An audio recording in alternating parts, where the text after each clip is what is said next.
Chapitre 6. Ah, petit prince, j'ai compris peu à peu ainsi ta petite vie mélancolique. Tu n'avais eu longtemps pour distraction que la douceur des couchers de soleil. J'ai appris ce détail nouveau le 4e jour au matin quand tu m'as dit: J'aime bien les couchers de soleil. Allons voir un coucher de soleil. Mais il faut attendre. Attendre quoi? Attendre que le soleil se couche. Tu as eu l'air très surpris d'abord, et puis tu as ri de toi-même, et tu m'as dit: Je me crois toujours chez moi. En effet, quand il est midi aux États-Unis, le soleil, tout le monde le sait, se couche sur la France. Il suffirait de pouvoir aller en France en 1 minute pour assister au coucher du soleil. Malheureusement, la France est bien trop éloignée. Mais sur ta si petite planète, il te suffisait de tirer ta chaise de quelques pas. Et tu regardais le crépuscule chaque fois que tu le désirais. Un jour, j'ai vu le soleil se coucher 43 fois. Et un peu plus tard, tu ajoutais: Tu sais, quand on est tellement triste, on aime les couchers de soleil. Le jour des 43 fois, tu étais donc tellement triste? Mais le petit prince ne répondit pas. Chapitre 7. Le 5e jour, toujours grâce aux moutons, ce secret de la vie du petit prince me fut révélé. Il me demanda avec brusquerie, sans préambule, comme le fruit d'un problème longtemps médité en silence: Un mouton, s'il mange les arbustes, il mange aussi les fleurs? Un mouton mange tout ce qu'il rencontre, même les fleurs qui ont des épines. Oui, même les fleurs qui ont des épines. Alors les épines, à quoi servent-elles? Je ne le savais pas. J'étais alors très occupée à essayer de dévisser un boulon trop serré de mon moteur.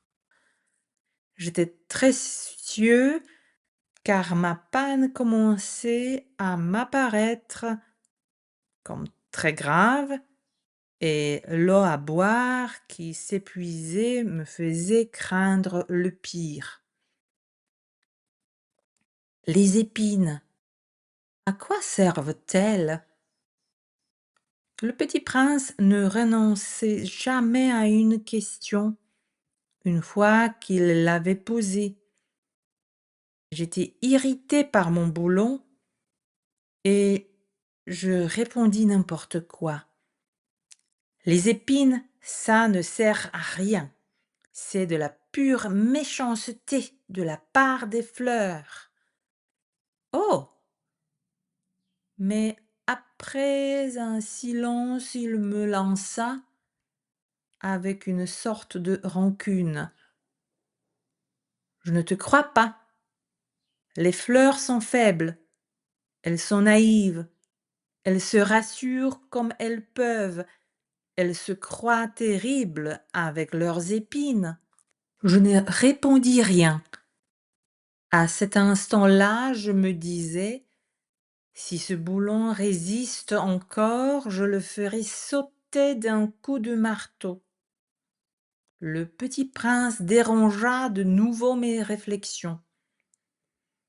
Et tu crois, toi, que les fleurs... Mais non, mais non, je ne crois rien. J'ai répondu n'importe quoi. Je m'occupe, moi, de choses sérieuses. Il me regarda stupéfait.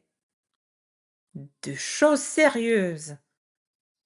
Il me voyait, mon marteau à la main et les doigts noirs de cambouis, penché sur un objet qui lui semblait très laid. Tu parles comme les grandes personnes. Ça me fit un peu honte, mais impitoyable, il ajouta. Tu confonds tout, tu mélanges tout. Il était vraiment très irrité.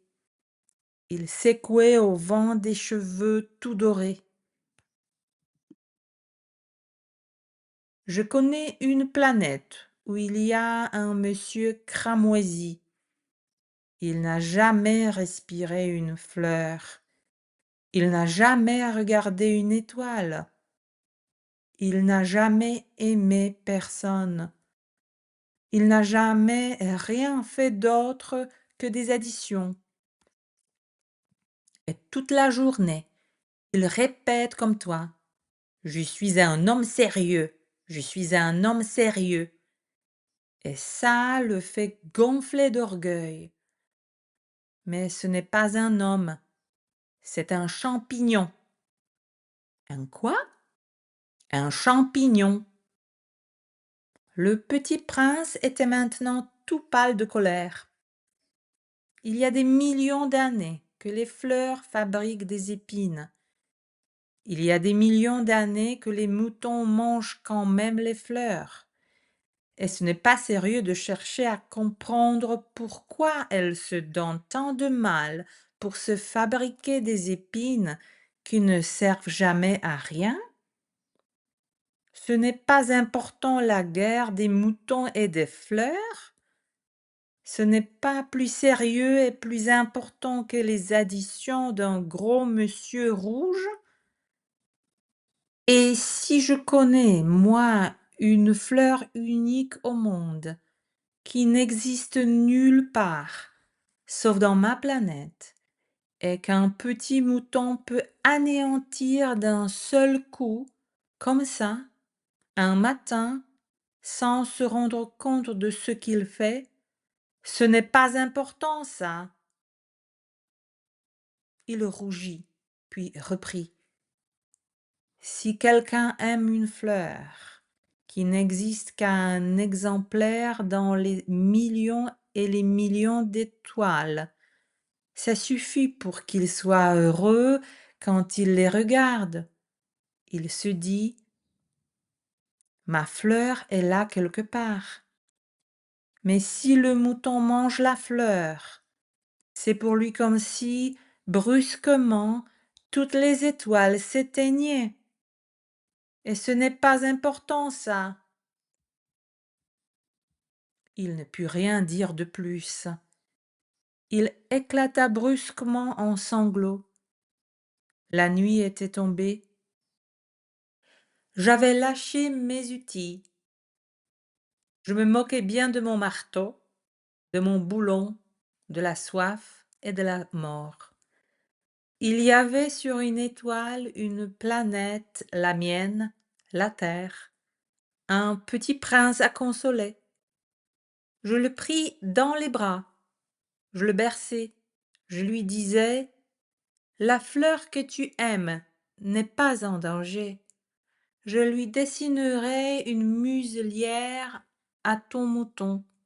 Je te dessinerai une armure pour ta fleur. Je ne savais pas trop quoi dire. Je me sentais très maladroit. Je ne savais comment l'atteindre ou le rejoindre. C'est tellement mystérieux, le pays des larmes.